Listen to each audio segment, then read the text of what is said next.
شغف لعالم أفضل وأكرم.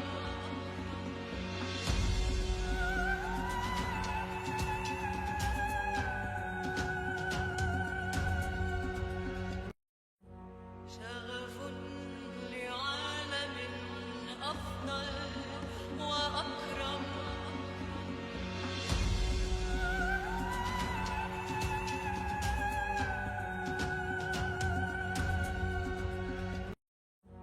شغف لعالم أفضل Bismillahirrahmanirrahim. Assalamualaikum warahmatullahi wabarakatuh. Alhamdulillahi rabbil alamin. Wassalatu wassalamu ala asrafil anbiya'i wal mursalin wa ala alihi wa sahbihi wa tabi'ina lahum bi ihsanin ila yaumiddin. Ya ayyuhalladzina amanu taqullaha haqqa tuqatih wa la tamutunna illa wa antum muslimun. Allahumma inna nas'aluka ilman nafi'a wa rizqan thayyiba wa amalan mutaqabbala. Allahumma inna nas'aluka al-huda wat-tuqa wal-afafa wal-ghina. Tsumma amma ba'd. Hadirin dan hadirat jamaah salat Isya Masjid Al-Muqarrabin Jatiwaringin kami hormati. Alhamdulillah pada malam yang berbahagia ini, walaupun diiringi dengan gerimis, ya, kita masih diberikan kekuatan Allah Subhanahu wa taala untuk datang ke masjid ini melaksanakan salat Isya berjamaah. Mudah-mudahan Allah Subhanahu wa taala menerima segala amal ibadah kita. Amin ya rabbal alamin.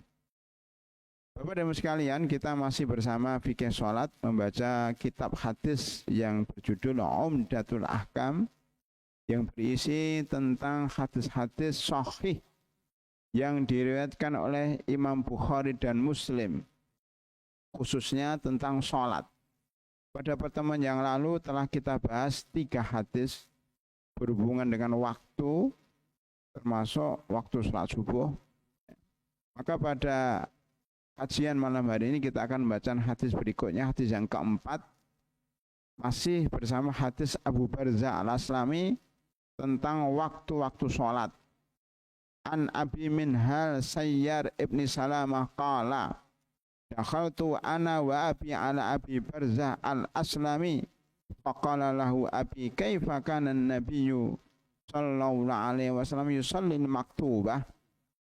Terjemahannya dari Abu Al-Minhal Sayyar bin Salamah, ia berkata, aku dan ayahku pernah masuk menemui Abu Barzah Al-Aslami.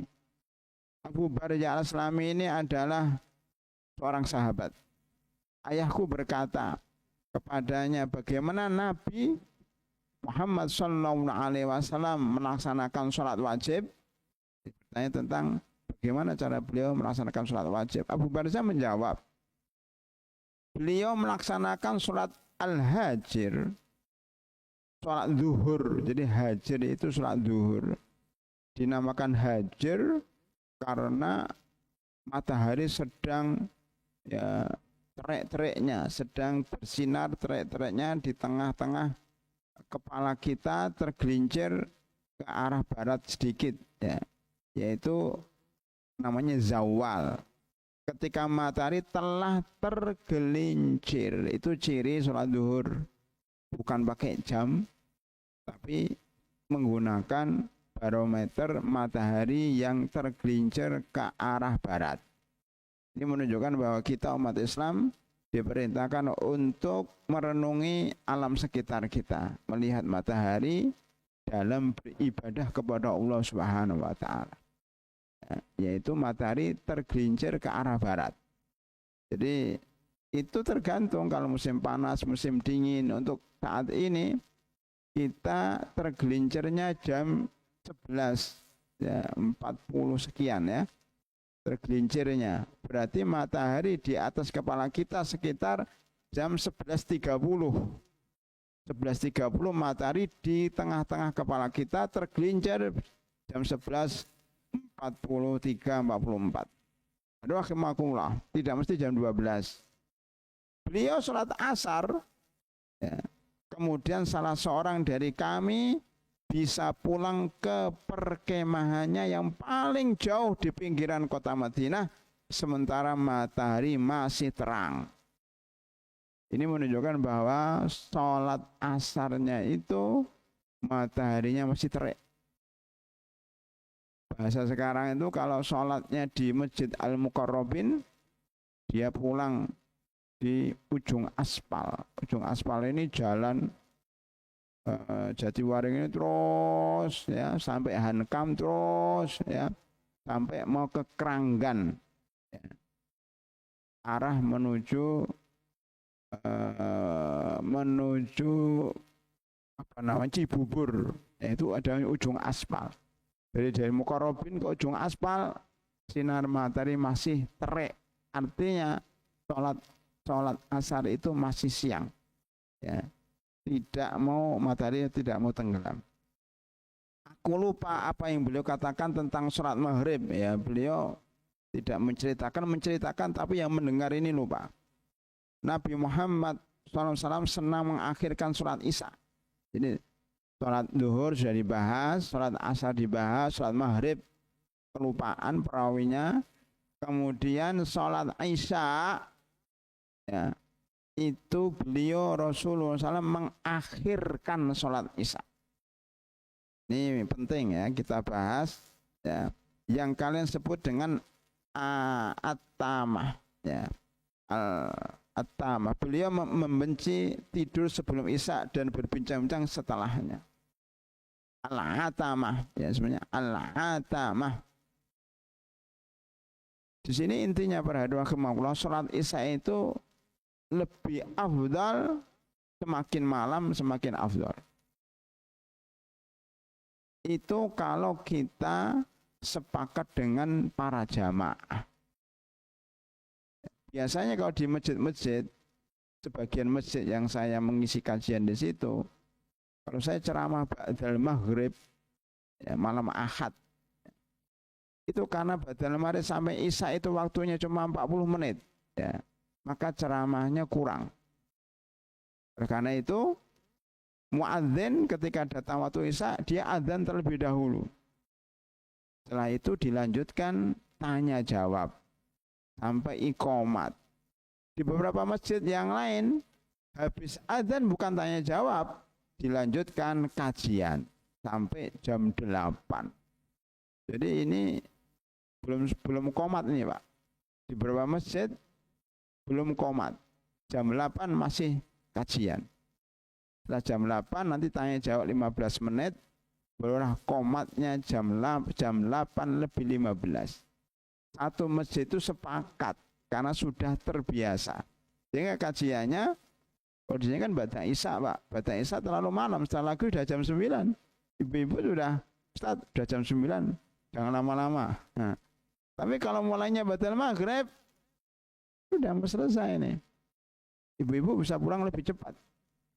Bahwa pulang bisa lebih cepat. Nah, ini jadi alternatif di Masjid Muqarrabin ya. Alternatif, tidak mesti dikerjakan, tapi ingin beritahu bahwasanya isya itu bisa diundur. Isya itu bisa diundur dan itu lebih afdol. Maksudnya qomatnya. Ya, kok tadi isyanya kan jam 7 lebih berapa tadi? Lebih 15 ya. Nah, itu nanti qomatnya jam 8. Ini baru qomat nih. Kan sama-sama. Kita habis sholat isya ikut kajian. Kalau di tempat lain kajian dulu, baru sekarang qomat. Sholat isya pulang. Itu pilihan. Tapi maksudnya Nabi Muhammad Sallallahu Alaihi Wasallam itu senang mengakhirkan sholat isya. Pada hadis kemarin kita bahas terakhir, sampai kadang-kadang ketika sudah adzan isya, karena Madinah itu daerah pertanian, para petani itu sering datang sholat isya terlambat. Beliau menengok dari rumahnya, ini jamaahnya masih 5 orang. Lagi hujan masih 5 orang. Dia enggak qomat Pak, nunggu dulu. Ditengok lagi 10 orang, tunggu dulu. sampai 20 orang baru komat.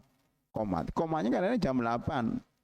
Karena 20 orang kumpulnya baru jam 8. Itu sering dilakukan oleh Rasulullah sallallahu alaihi wasallam karena memang jamaahnya sepakat.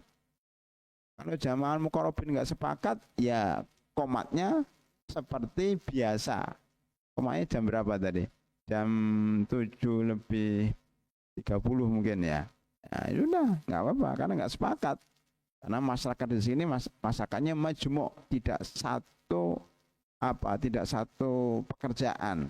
Ya, barangkali ada yang kepengen cepat ya sholatnya karena ada kegiatan lain. Tetapi itu dibolehkan. Beliau membenci tidur sebelum isya. Membenci tidur sebelum isya. Kecuali darurat. Capek banget atau ya dia lagi sakit. Tapi dalam keadaan normal tidak pernah tidur sebelum isya. Karena kalau tidur sebelum isya dikhawatirkan isyanya lewat. Dan membenci ngobrol setelah isya. Ini bayangkan, ini sunnahnya Pak. Membenci ngobrol setelah isya kecuali kajian malam Jumat boleh. Karena kita nggak ngobrol Pak. Kita menuntut ilmu. Ngobrol itu maksudnya membenci ngobrol ngalor ngidul. Nggak jelas. Sekaligus tentunya tidak ada kegiatan yang berat setelah isya. Istilah tidak ada namanya makan malam, undangan makan malam ba'da isya, makan sate apalagi. Hujan-hujan kita makan sate. Kalau kita Indonesia biasa kalau undangan makan malam, ya menyantap sate jam 9, jam 10, pulangnya jam 11, kemudian masih kenyang tidur. Biasanya subuhnya lewat. Jadi Islam itu sudah mengatur ya waktu sedemikian rupa sehingga sehat. Dan menurut kedokteran diakui oleh seluruh dokter ya bahwa jangan tidur setelah makan. Makanya nanti ada hadis mengatakan bahwasanya beliau itu makan malam sebelum maghrib, maksimal sebelum isya. Ya. Karena apa? Waktu itu masih gelap, tidak ada lampu. Jadi tidak ada lampu itu sebenarnya membantu orang hidup sehat. Orang-orang kampung zaman dahulu hidupnya sehat-sehat ketika listrik belum masuk. Tapi ketika listrik sudah masuk, orang kampung banyak yang sakit. Kenapa? Karena beli televisi, beli kulkas, beli HP. Dulu kalau orang kampung ba'da isya tidur karena gelap. Sekarang lihat ya sepak bola Piala Dunia sampai jam 1. Orang kampung ikut begadang dan ikut sakit. Padahal orang kampung itu sehat-sehat karena apa? Ba'da isya tidur sesuai dengan sunnah Nabi Muhammad Sallallahu Alaihi Wasallam. Bapak-bapak kalau punya penyakit nggak sembuh-sembuh, pusing, ya, kemudian suka pegel-pegel, coba untuk terapi dengan cara tidur habis isya langsung. Kecuali malam Jumat ikut kajian dulu. Selain malam Jumat tidur ba'da isya. Ya. Dan lampunya dimatikan. Ngirit lampu karena sekarang listrik naik. Ya. Ya, oleh karena itu dari seluruh sisi bagus, dari sisi kesehatan bagus, sesuai dengan sunnah, dari sisi hemat listrik juga bagus, ya. Dan dari sisi kesehatan, masya Allah. Ya. Itulah sunnah Nabi Muhammad Sallallahu Alaihi Wasallam membenci tidur sebelum isya dan ngobrol ngalor ngidul setelah isya. Jadi sebaiknya setelah kajian ini pada pulang tidur. Beliau menyelesaikan sholat subuh pada waktu seseorang masih dapat mengenali temannya. Beliau menyelesaikan sholat subuh pada waktu seseorang masih dapat mengenali teman duduknya. Maksudnya sholat subuhnya selesai masih gelap. Ini pendapat mayoritas ulama. Kalau bisa sholat subuh itu masih gelap. Berbeda dengan madhab Abu Hanifah yang berpendapat sholat subuh itu kalau bisa sudah agak terang.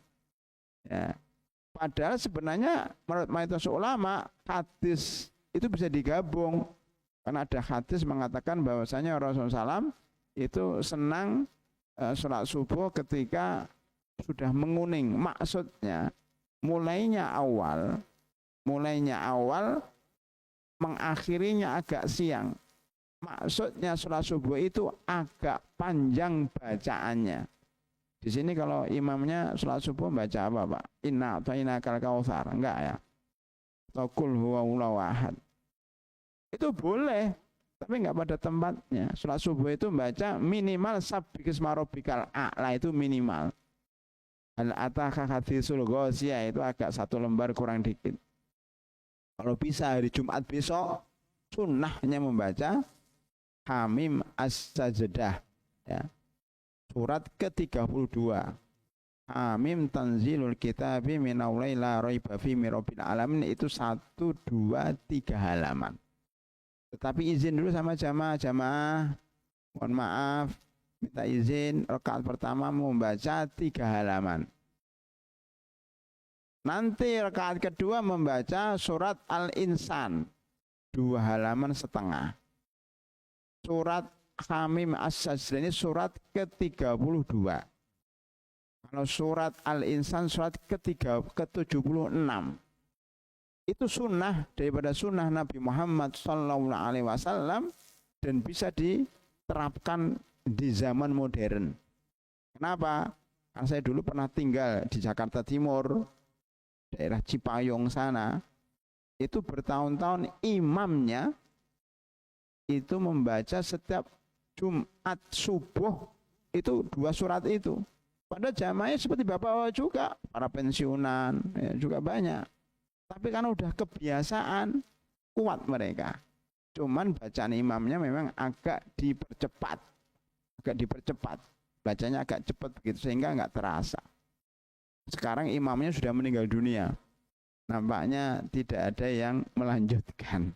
Ini menjaga sunnah Nabi Muhammad SAW, tapi izin sama jamaah supaya tidak ada fitnah dan tidak ada keributan karena dianggap imamnya membaca lama-lama, padahal itu sunnah Nabi Muhammad SAW. Itu. Kita lihat di sini Pak, beliau membaca Al-Quran di subuh antara 60 hingga 100 ayat, lebih panjang. Kalau surat As-Sajdah itu sekitar 40-an ayat. Ya, ayatnya sedang. Kalau surat Al-Insan lebih daripada itu, tapi ayatnya pendek-pendek. Karena kalau surat Al-Baqarah Pak, ayat 100 itu sampai sebelum wattaba'u ma tatlus syayatinu ala mulki Sulaiman, hampir 1 juz. 3/4 juz itu surat Al-Baqarah. Kecuali ayat-ayat pendek, maka 100 ayat itu mungkin ya hanya berapa halaman saja. Intinya beliau Rasulullah SAW membaca Al-Quran di subuh antara 60 hingga 100 ayat. Apakah itu 2 rakaat atau 1 rakaat tidak dijelaskan. Ini kira-kira hadisnya Pak. Hadis pertama, hadis Abu Barzah Al-Aslami tentang waktu-waktu sholat yang dikerjakan oleh Rasulullah SAW. Hadis kelima, hadis Ali radhiyallahu anhu tentang sholat pada hari Khandaq. Hari Khandaq apa Pak? Khandaq artinya parit. Maksudnya perang Khandaq, perang parit, perang Al-Ahzab, perang koalisi sekutu. Perang ini disebutkan dalam Al-Quran surat Al-Ahzab. Surat ke-33 setelah surat Hamim Sajdah tadi. Ini Al-Ahzab jumlah ayatnya sekitar 73. Itu berapa halaman ya? Saya tidak menghitungnya, tapi ayatnya 73. Ahzab itu menjelaskan peristiwa perang Ahzab di mana umat Islam di Madinah yang jumlahnya 3.000 dengan penduduknya, dengan anak-anaknya dikepung oleh pasukan koalisi orang-orang musyrik ya, dengan orang kafir. Jumlah pasukan yang mengepung 10.000 dengan senjata lengkap, mengepung penduduk 3.000. Kalau secara matematika itu pasti kalah. Oleh karena itu Nabi Muhammad SAW dan para pasukannya tidak melawan, Pak, tapi menggali parit. Khandaq ini parit atas usulan Salman Al-Farisi dari Persia. Arab tidak mengenal namanya perang parit, tapi karena ada orang Islam dari Persia, beliau mengusulkan, ya Rasulullah, di tempat kami kalau perang seperti ini nggak imbang ini, maka perangnya pakai parit supaya kuda tidak bisa lewat. Di pasukan berkuda itu tidak bisa melewati parit itu. Alhamdulillah selamat, tidak jadi perang. Tetapi kemudian Allah mengirim angin puting beliung, mengirim angin lesus, ya, sehingga pasukannya itu kabur, maksudnya tenda-tendanya ambruk, makanannya kompornya pada berjatuhan, jadi kayak banjir sekarang inilah. Jadi akhirnya pasukannya tunggang langgang, sudah musim dingin, kemahnya pada ambruk, kuda-kudanya pada lari, maka mereka kabur.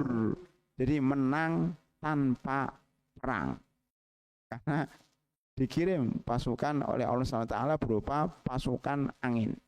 Itu perang Ahzab, sehingga umat Islam menang. Dari Ali radhiyallahu anhu qala anna nabiyya sallallahu alaihi wasallam qala yaumal khandaq mala aulau kuburahum wa buyutahum naron kama sagaluna anis salatil wusta hatta ghabatis samsu wa fi lafzi Muslim sagaluna anis salatil wusta salatil asri thumma salat bainal maghrib wal isya. Dari Ali radhiyallahu anhu bahwasanya Nabi Muhammad SAW pada hari perang Khandaq bersabda, semoga Allah memenuhi kuburan dan rumah-rumah mereka dengan api. Jadi kuburannya orang-orang musyrik itu dipenuhi dengan api, rumah-rumahnya juga di dunia dibakar oleh Allah SWT. Ini doa dari Nabi Muhammad SAW. Karena apa? Karena mereka telah menyibukkan kami dari sholat wusta hingga matahari terbenam. Maksudnya bagaimana ibu-ibu? Maksudnya karena umat Islam sibuk menggali parit. Menggali parit itu enggak pakai alat canggih seperti sekarang, pakai tangan mencakul. Bayangkan Madinah satu kota digali parit. Kalau sekarang ini namanya banjir kanal timur. Seperti itu, gimana menggalinya? Dalam waktu hanya 1 hari, 2 hari, 3 hari. Itu belum selesai. Jadi mereka mengejar deadline, mengejar target sebelum pasukan kafir datang ke Madinah. Kalau datang ke Madinah nggak ada manfaatnya. Mereka mengejar siang malam, siang malam, siang malam. Sehingga karena mengejar target, sholat asarnya nggak sempat. Jadi dalam keadaan tertentu, Pak, dalam keadaan tertentu boleh meninggalkan sholat wajib, diundur waktunya di waktu sholat lain. Ini dalilnya. Orang-orang kafir dalam keadaan perang ini kan, karena mengejar umat Islam. Karena kalau sholat asar sebentar, itu mungkin terlambat, pasukan kafir masuk, semua penduduk Madinah dibantai. Dari sini ada kaidah, menyelamatkan jiwa itu lebih penting, ya, dibanding melaksanakan sholat pada waktunya. Itu Pak kaidahnya, Pak. Menyelamatkan jiwa lebih penting daripada sholat pada waktunya. Bukan meninggalkan sholat. Beliau tidak meninggalkan sholat, cuma sholatnya diundur. Contohnya, kalau orang sedang sholat, kemudian ada jamaah yang jatuh blek pingsan, dan saya pernah mengalami itu, maksudnya melihat itu di masjid di Jakarta Timur. Ya, itu sholat subuh, Pak. Allahu Akbar, jeblek gitu. Ternyata ada bapak pingsan. Pertanyaannya, melanjutkan sholat atau nolong bapak-bapak? Menolong, dibawa ke rumah sakit. Alhamdulillah, nyawanya ya terselamatkan. Walaupun yang menolong itu enggak sholat subuh. Mungkin sholat subuhnya terlambat karena sampai rumah sakit sudah syuruk. Enggak apa-apa. Sholat ya darurat diakhirkan karena menolong orang sakit. Atau di rumah kita, atau di jalan, atau di tempat lain ada orang kecelakaan dan seterusnya, kita mau ke Masjid Al-Muqarrabin ini.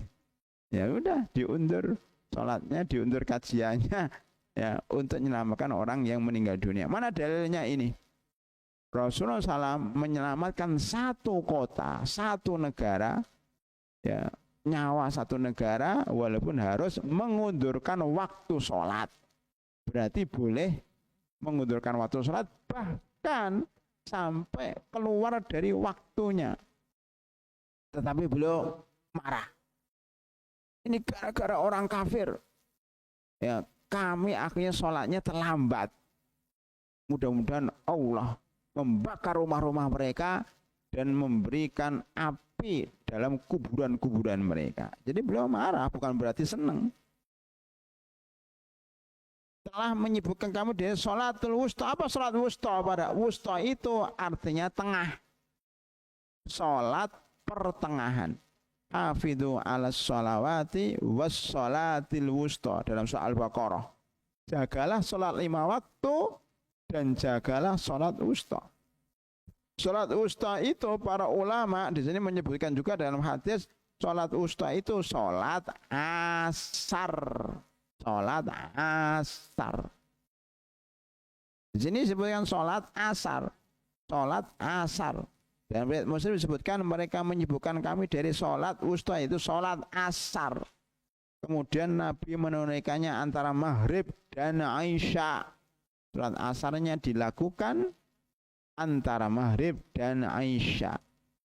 Kalau ada pertanyaan dalam ujian, sholat apa yang dilakukan antara maghrib dan Isya? Sholat wajib apa yang dilakukan antara maghrib dan Isya?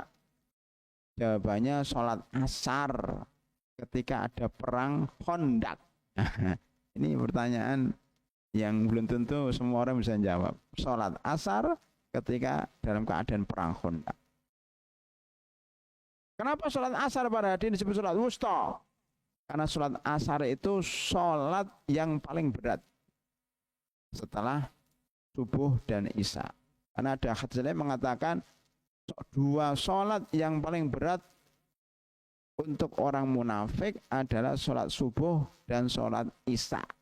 Subuh karena baru bangun tidur, ya orang malas sholat subuh, bahkan dikatakan jamaah sholat subuh itu jamaah yang solid. Maka kuliah yang paling baik itu kuliah subuh, Pak. Karena jamaahnya pasti orang-orang baik. Karena kalau orang jelek, orang malas nggak mungkin dia sholat subuh di masjid. Barometer namanya di sini Al-Muqarrabin, barometer jamaahnya itu baik atau tidak baik, lihat sholat subuhnya. Sholat subuhnya berapa soft? 5 soft, berarti bagus.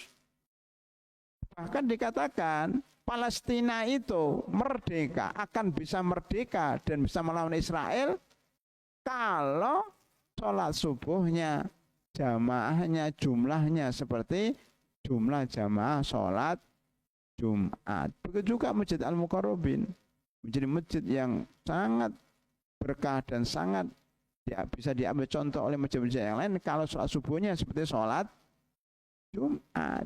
Sampai enggak sholat subuhnya seperti sholat Jumat? Enggak nyampe kan? Satu masjid aja enggak nyampe. Paling 3 sof, 4 sof. Seperti sholat isya tadi, 4 sof. Bayangkan kalau daerah sini sholat subuhnya seperti sholat Jumat. Memang ada, Ustaz ada. Ketika saya pernah ke daerah Surakarta, Solo, itu ke masjid, Pak. Ke masjid. Qadarullah kita bagian paling belakang. Jadi jamaahnya itu sama dengan jamaah sholat subuh. Karena lingkungannya lingkungan orang-orang baik. Itu lingkungan pesantren, bukan pesantren di luarnya. Lingkungan orang baik, Masya Allah. Jamaah sholat subuh. Padahal di masyarakat umum. Karena mungkin masjidnya juga nggak terlalu besar seperti Muqarrabin, Pak. Masjidnya agak kecil, makanya. Tapi lumayan, sholat subuh dengan sholat Jumat hampir sama. Oleh karena itu pada hadirin rahimakumullah, orang munafik itu paling berat kalau sholat subuh dan sholat isya. Seandainya mereka tahu keutamaan sholat subuh dan sholat isya, mereka akan mendatanginya walaupun dengan merangkak. Tahu nggak Pak? Banyak jamaah di sini masjidnya enak Pak, tidak ada tangganya. Di tempat kami Pondok Melati Indah, ya, Jati Warna, ini Jati Waringin, itu warna, Jati Warna. Itu masjidnya tingkat Pak, tangganya itu 2, maksudnya tangga lagi. Itu kasihan bapak-bapak ya yang pensiunan, yang sudah lanjut usia, itu ke masjidnya itu harus berjuang naik tangga, berpegangan besi itu. Yang menarik ada orang yang sakit stroke. Subhanallah, saya kenal bapak itu. Rumahnya lumayan dari masjid, tapi dia aktif sholat 5 waktu. Akhir-akhir ini karena agak sakit, aktif sholat Jumat. Itu berjalan dari rumahnya sudah pakai tongkat, naik tangganya itu, ya Allah, gimana caranya itu?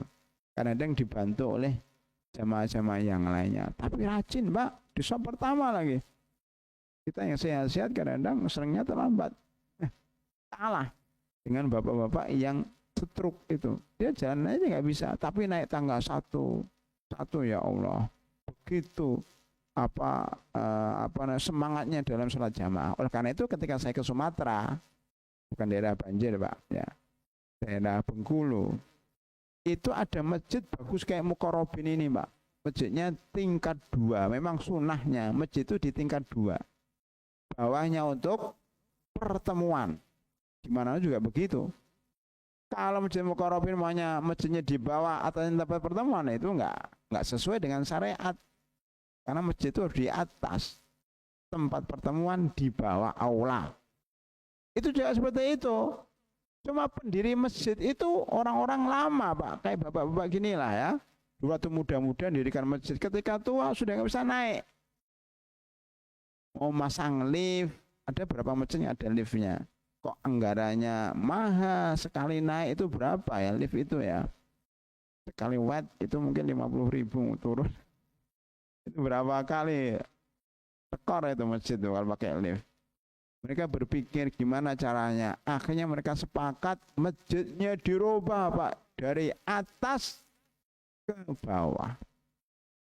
Dulu uang pertemuan dijadikan masjid, saya tanya berapa anggarannya, 1 miliar.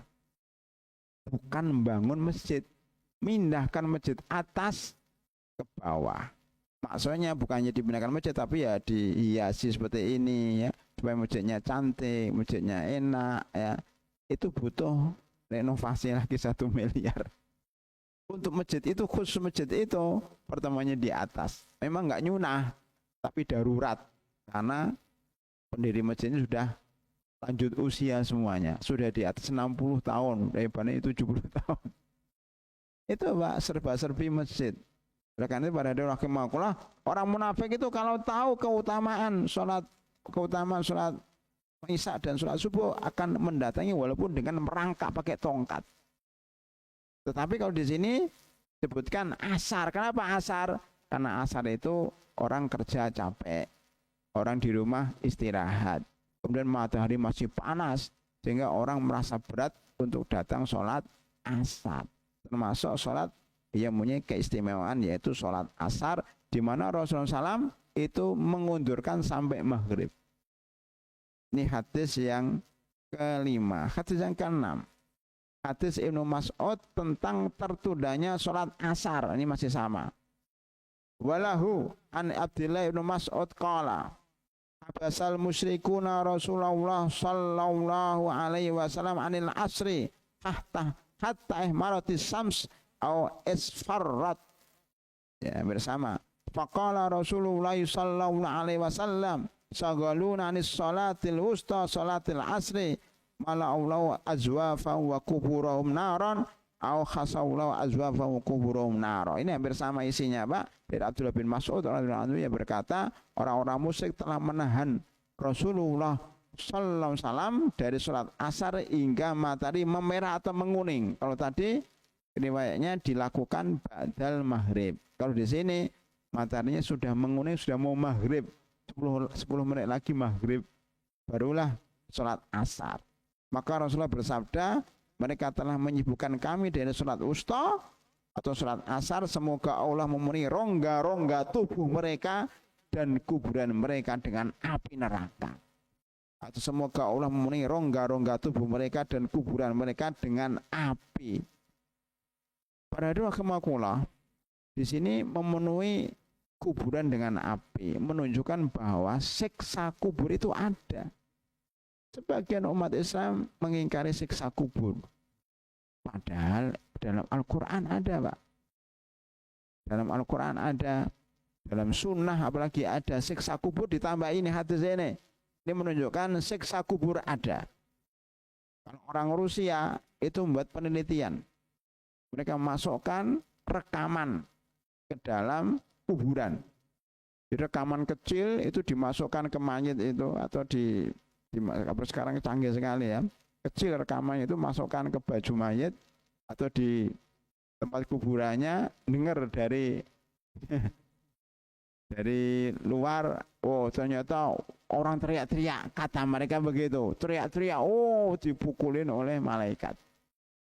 Saya katakan kenapa sekalian nggak masang CCTV sekalian? Nanti dilihat dari laptop gini, kelihatan nggak?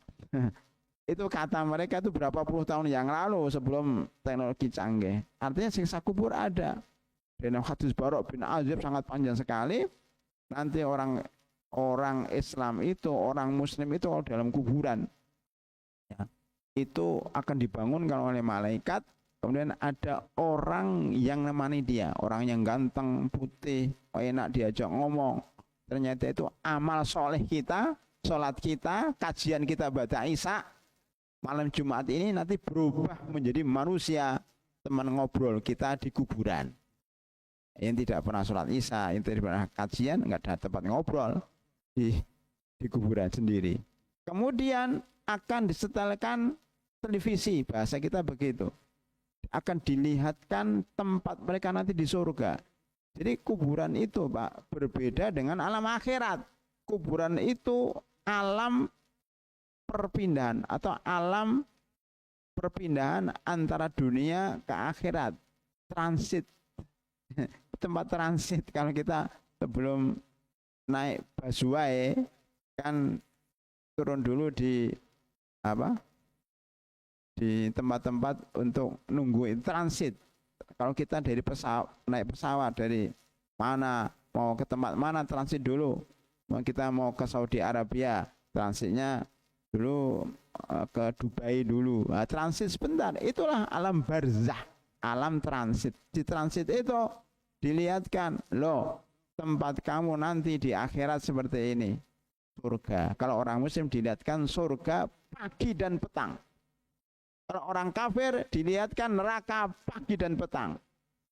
Makanya orang Islam mengatakan, ya Allah, cepatkan hari kiamat.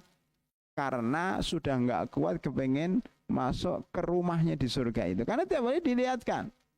Sedang orang kafir akan berdoa, ya Allah, panjangkan dunia ini jangan kiamat-kiamat. Karena nanti kalau kiamat pasti saya dimasukkan ke neraka. Saya mendingan di kuburan aja daripada neraka. Padahal di kuburan diseksa juga, ya. Jadi kuburannya bisa bergerak, kemudian mematahkan tulang-tulang mereka. Tapi mendingan Pak siksa kubur agak lebih ringan dibanding siksa neraka.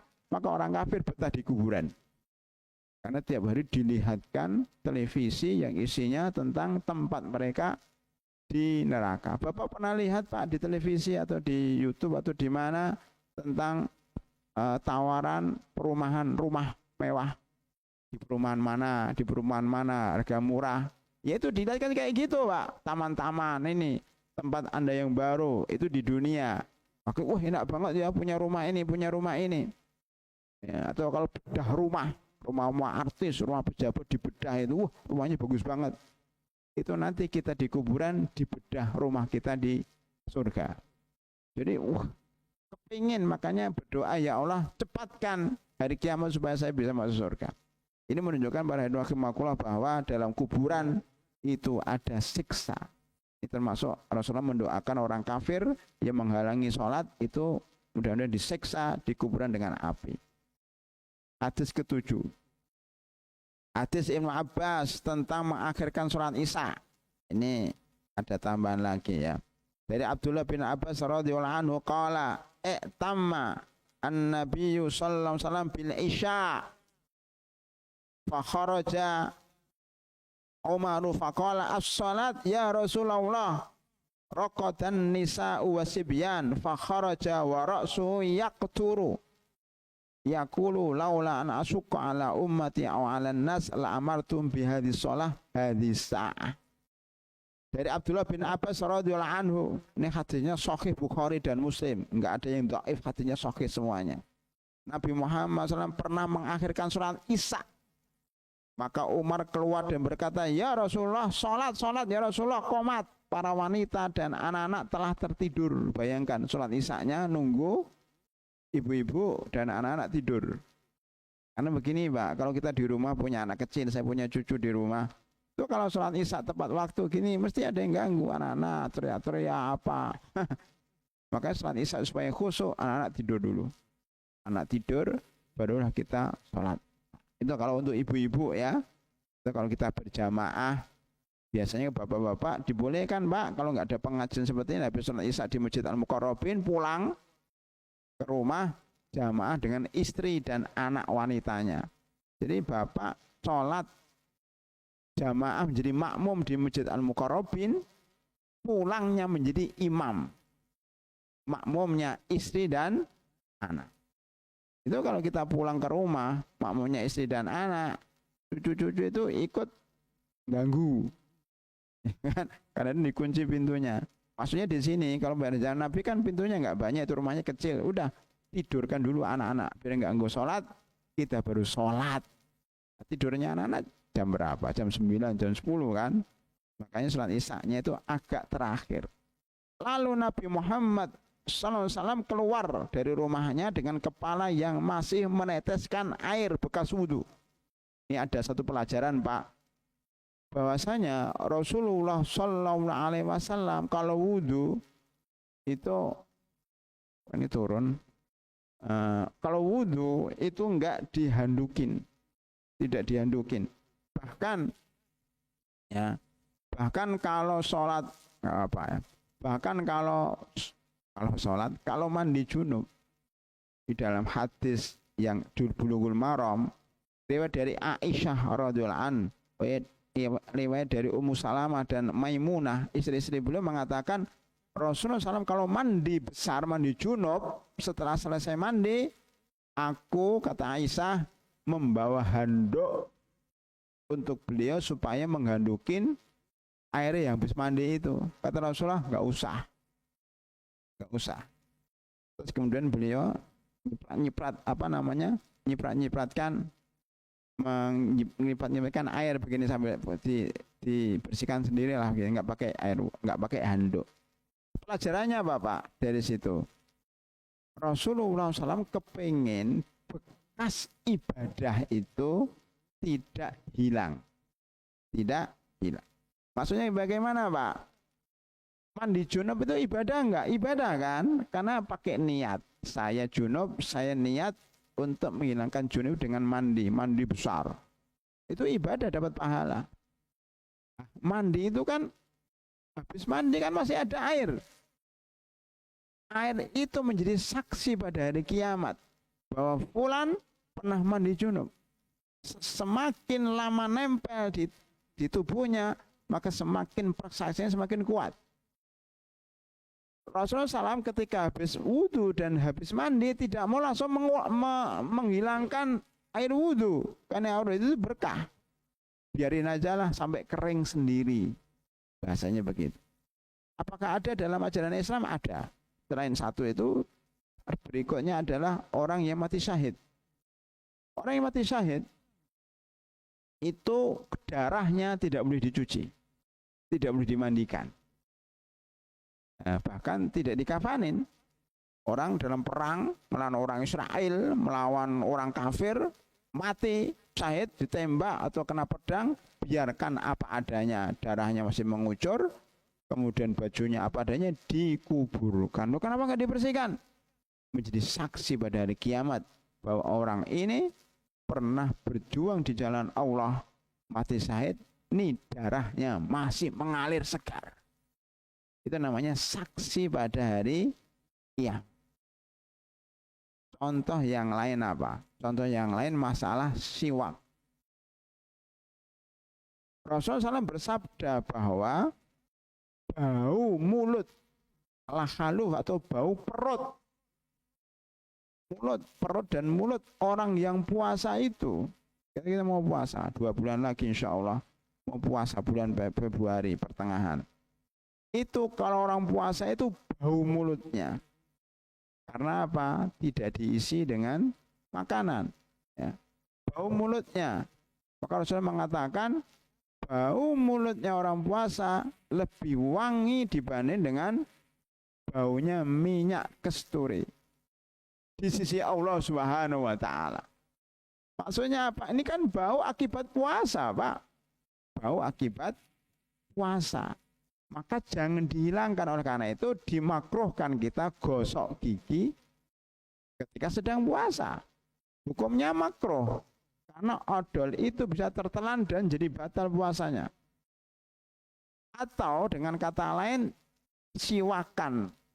Kalau siwakan, ya, siwakan itu juga katanya menghilangkan bau mulut.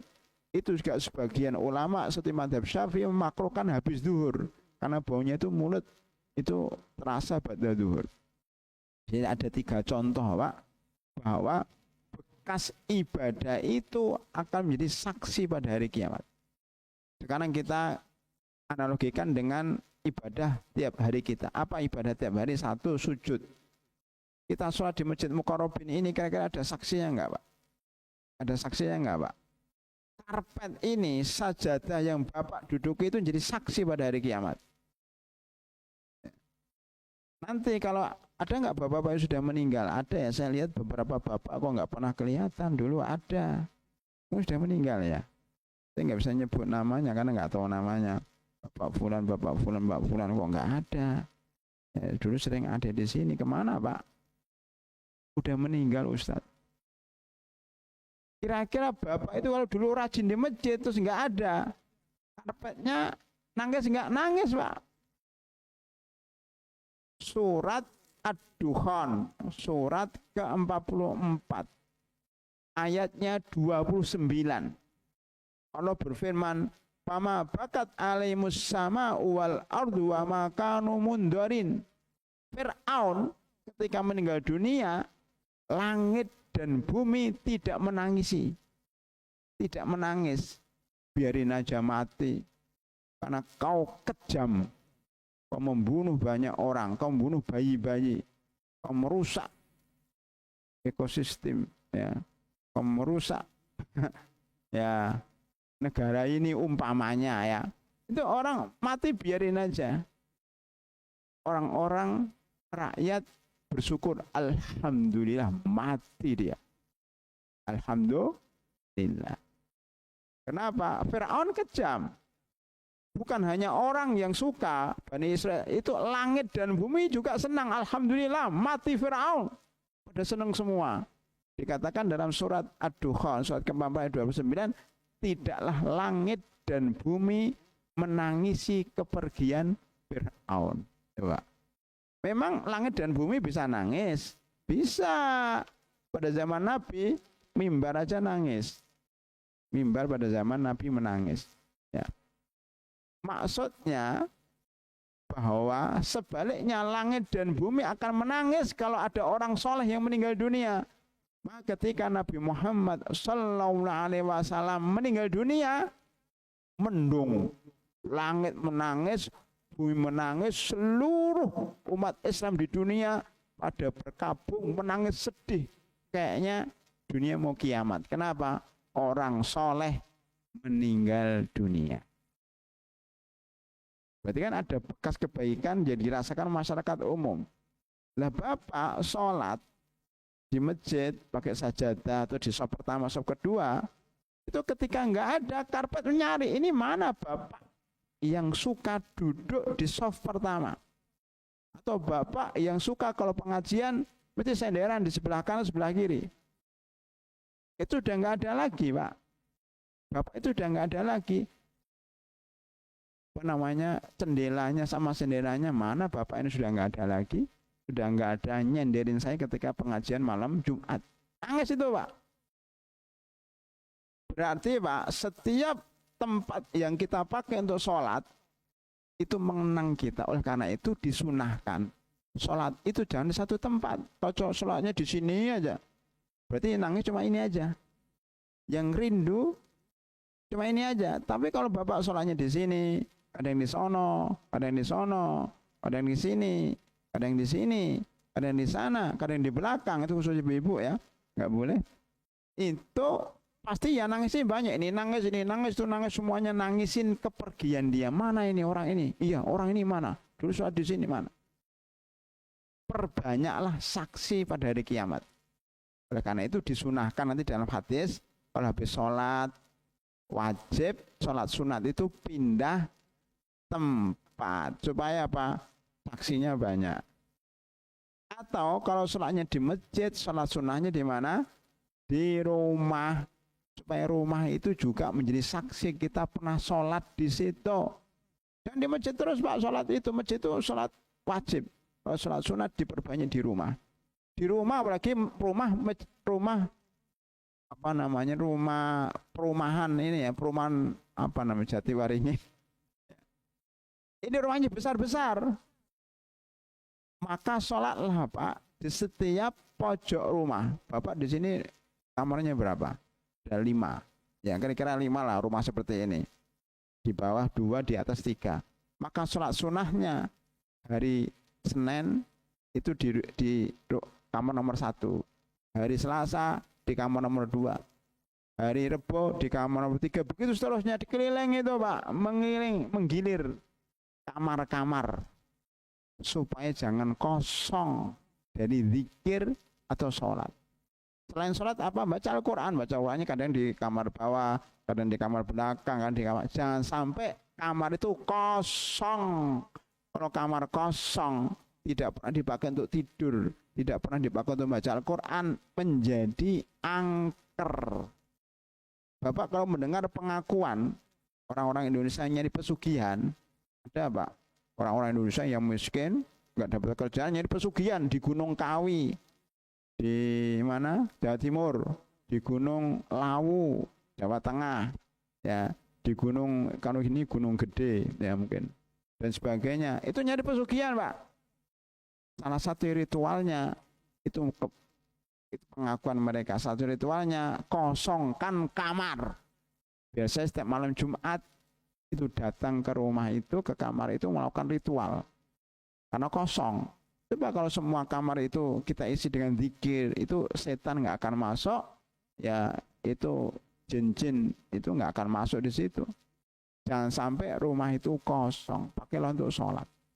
Ini jadi kita kembangkan di situ bahwa kalau bisa sholat sunat itu pindah dari satu tempat ke tempat lain, dari masjid ke rumah, di rumah pun pindah-pindah supaya menjadi saksi kita banyak.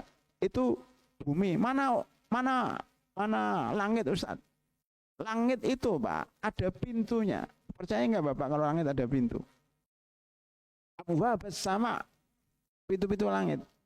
Ya, makanya dulu kita bahas tentang buku membuka pintu-pintu langit. Jadi langit itu punya pintu. Langit itu ada satu pintu untuk amal. Jadi kita masing-masing nih, Pak, ketika Bapak beramal soleh, itu dicatat malaikat. Ya kan? Amalnya naik ke atas. Kalau nggak ada pintu nanti tabrakan tuh antara amal Bapak satu muqarrab ini satu tempat, aco tabrakan. Makanya di langit itu Bapak Fulan masuk amalnya lewat ini, Bapak B, Bapak Fulan masuk amalnya lewat pintu ini. Jadi masing-masing dari kita punya pintu dan jendela di mana amal kita akan naik. Apa Ustadz pernah ke langit belum? Tapi itu berita dari Al-Quran, dari Sunnah, dari para ulama. Kita percaya. Oleh karena itu, nanti kalau Bapak meninggal dunia, Pak, pintu ini ditutup. Fulan telah meninggal dunia. Maka pintu tempat naiknya amal harap ditutup. Maka orang di situ nganggur, nangislah mereka, ya Allah, ada orang soleh. Salah satu jamaah Masjid Al-Muqarrabin meninggal dunia, pintunya sudah nggak dipakai untuk masuknya amal, maka mereka menangis. Jadi kalau Fir'aun mati tidak ditangisi oleh langit dan bumi, kita insya Allah jamaah Al-Muqarrabin kalau meninggal dunia ditangisi oleh langit dan bumi, oleh masjid, oleh rumah, oleh masyarakat, oleh jamaah, semuanya akan menangisi kita karena kita orang soleh. Itulah maksud daripada bekas-bekas ibadah janganlah dihapus, biarin. Ya, kita harus memperbanyak bekas-bekas ibadah kita menjadi saksi pada hari kiamat. Termasuk tadi habis wudu nggak usah pakai handuk, habis mandi nggak usah pakai handuk, kering sendiri. Itu Rasulullah SAW. Di sini makanya beliau keluar kepalanya masih meneteskan air bekas wudu seraya bersabda, seandainya aku tidak memberatkan umatku, niscaya aku akan perintahkan mereka melaksanakan sholat pada waktu malam seperti ini, jam 10. Makanya beliau, wah nanti kasihan banyak umat Islam yang tidak bisa datang. Makanya sholat Isya itu sebenarnya sholat yang dimudahkan. Coba Bapak perhatikan, habis subuh sholat zuhurnya berapa jam Pak? 5 jam. Jam subuhnya jam 5, kemudian zuhurnya jam 7 jam. Habis zuhur ke asar 3 jam. Dari asar ke maghrib 3 jam. Nah, antara maghrib dan isya berapa jam? 50 menit. Kecepatan. Karena sholat isya itu nggak wajar. Mestinya, teorinya, habis maghrib sholat isya itu jam 9 atau jam 10. Karena tujuannya sholat itu apa?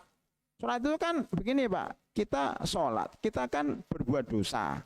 Ngobrol ngalor ngidul banyak dosanya. Kemudian sholat agar menghapus dosa kita. Kayak baterai lah.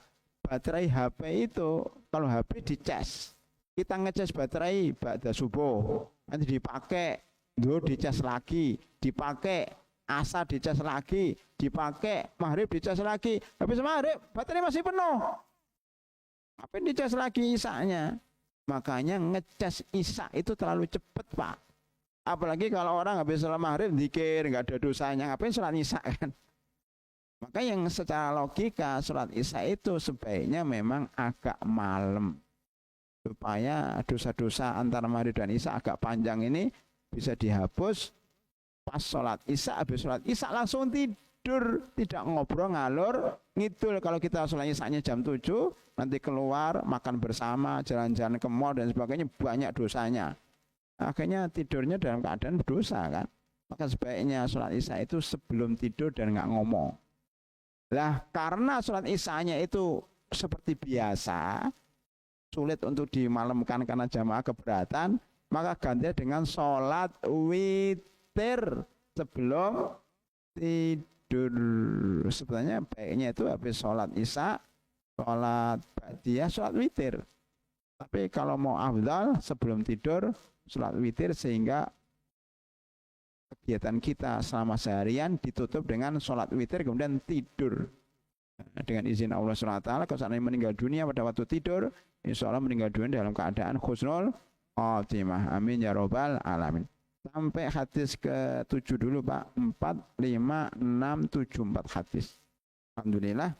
Mungkin ada pertanyaan dari jamaah. Nah, agak malam nih. Silakan Pak. Masya Allah, demikian pencerahan Ustaz Dr. Ahmad Zainal Najah. Diberi kesempatan bila ada 1 atau 2 pertanyaan, silakan ibu-ibu, bapak. Bapak yang langganan pertanyaan ini bapak siapa yang di sini? Nggak ada ya? Pak itu siapa itu? Pak Suryo enggak ada ya Pak?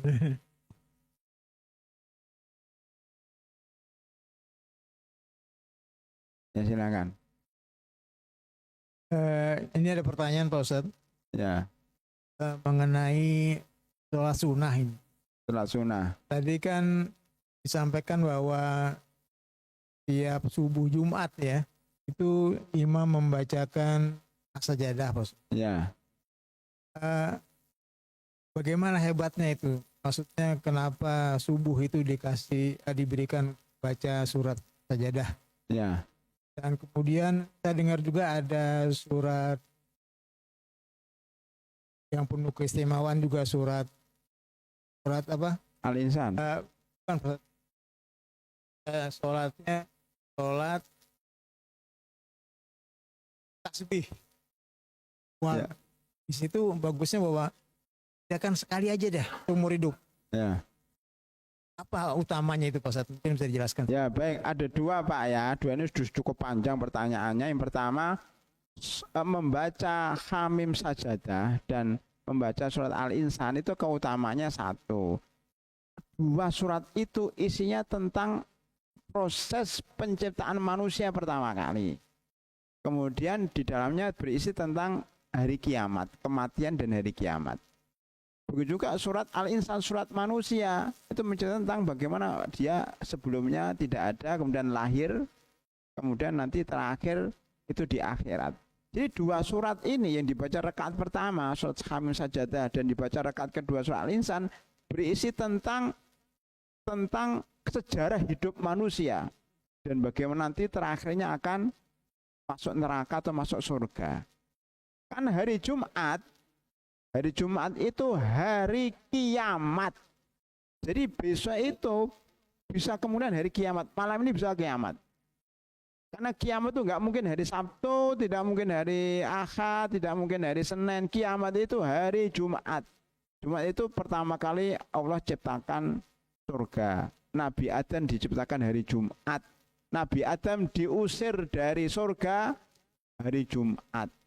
Dan bumi ini selesai hari Jumat juga. Maksudnya akan hancur hari Jumat. Makanya setiap hari Jumat itu ayam, kambing, kucing, burung, binatang-binatang itu berdebar-debar karena menunggu hari kiamat. Kecuali manusia tidak peduli hari Jumat, pokoknya kerja, nggak usah nunggu hari kiamat. Nah, makanya diingatkan, Pak, sebelum kerja dengar dulu tentang hari kiamat. Itu dengan surat As-Sajdah dan surat Al-Insan mengingatkan kita bahwa hari Jumat itu hari kiamat. Bahwa kita akan ke akhirat, akan mati dan di akhirat. Itu untuk hari Jumat. Adapun sholat tasbih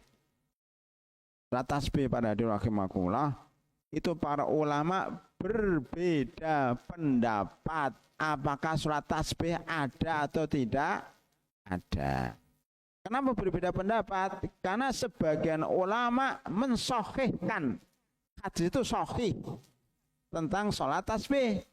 Sebagian ulama lain mengatakan hadis sholat tasbih itu hadis yang dhaif, maka tidak perlu diamalkan. Sekarang Bapak milih mana? Kalau milih kerjakan aja. Kalau Bapak milih nggak ngerjakan juga nggak apa-apa, karena terjadi perbedaan pendapat. Apa hebatnya sholat tasbih? Bagi yang melakukan sholat tasbih itu, ya di dalamnya banyak subhanallah.